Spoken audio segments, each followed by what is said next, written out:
Jilli Pirezidaantii Ittaanaa Mootummaa Naannoo Oromiyaa Obbo Awwaluu Abdiin durfamu godina Wallaggaa Bahaa aanaa Leeqaa Dullachaatti oomisha qamadii ganda hordaa qawwisaatti oomishamaa jiruu fi magaalaa Gatameetti qe'ee qonnaan bulaa horsiisa horii aannanii irratti bobba'ee daawwateera.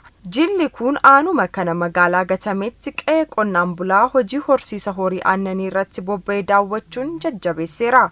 Jabbii masheen bitee ta'umsi kokkonumarraan ka'ee muuxannoo argadhee naadhalte bu'aa sambaree niitti wanta kanatti nallite mootummaanis immoo lafa naa kenne lafa dheedumsa isaanii naa laate lafa oomishaan niitti nagadannu nu laatanii. Qonnaan bultoonnis kanaan dura rooba qofaan yeroo tokko oomishaa turan amma garuu yeroo lamaa ol qamadii jallisii booneetiin oomishaa jiraachuu eeraniiru. Kana irraas bu'aa gaarii akka abdatanii fi gara makaanaayizeeshiniitti ce'uuf karoora qabaachuu himaniiru. Qonnaan keenya kanaan dura waggaatti galii tokko kan argannu amma galiin keenya waggaatti si'a lama ta'ee bu'aa guddaa kan argannu jechuudha. Hogeessa aanaan keenya nu gargaaru wajjin ta'anii galii guddaa argachaa jirra. Sanyii nu deeggera waggaa lammanuu xaa'oo nu fidee sanyii nu fidee baran immoo liyyuumatti xaa'oon harka baay'eetti gadi bu'ee nu kennamee akka gaariitti itti faca'ee jira.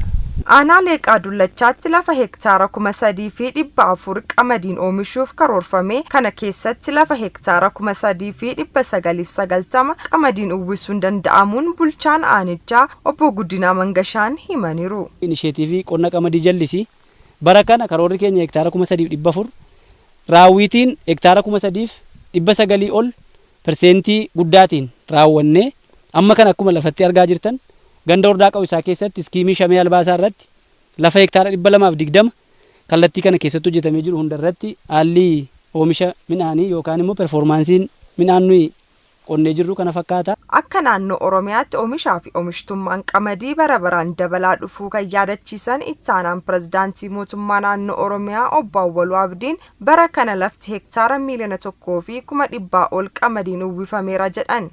Gaafa inisheetiivii kanatti gallu waggaa 3 dura arfan dura hektaara 7,000 qofa ka facaafne. Hektaara 7,000 sanuu kadhannee sanyii filatamaa dhiyeessinee tiraaktira ofii dhiyeessinee maasaa kadhannee facaafne. Waggaa lammataa bu'aa isaa waan argeef qotee bulaan keenya baay'inaan itti riiree gara hektaara 300 facaasuu dandeenya. Barreen gaddaa immoo gara hektaara 600 fi 80 wayii ta'u marsaa tokkoffaan facaasuu dandeenyee jira jechuudha. Bara baranaa immoo yeroo ammaa kana marsaa tokkoffaatti hektaara miiliyoona 1,100 ol jallisii qamadii bonaa qonnee facaasuu dandeenyee jira jechuudha. Kun jijjiirama guddaadha. Obbo Awwaluun itti dabaluun lixa Oromiyaatti hojiin misoomaa akka hin jirre kanneen olola afarsan soba ta'uun hojiin investimentii qonnaa qabsiisuuf godina Wallaggaa Bahaatti hojjetamaa jiru ragaadha jedhan. Naannoo gara lixaa kana diinni akkamitti kaasaa giddugala misoomni akka waan hin jirretti akka laftiin qotamneetti akka tajaajilli hawaasummaa ta'uu misooma kamuu akka hin jirretti fakkeessanii warri olola akkasii kan oofuuf yaalii godhantu jira. Kun soba ta'uu isaa lafatti qabatamaan kan argine ta'uu isaati.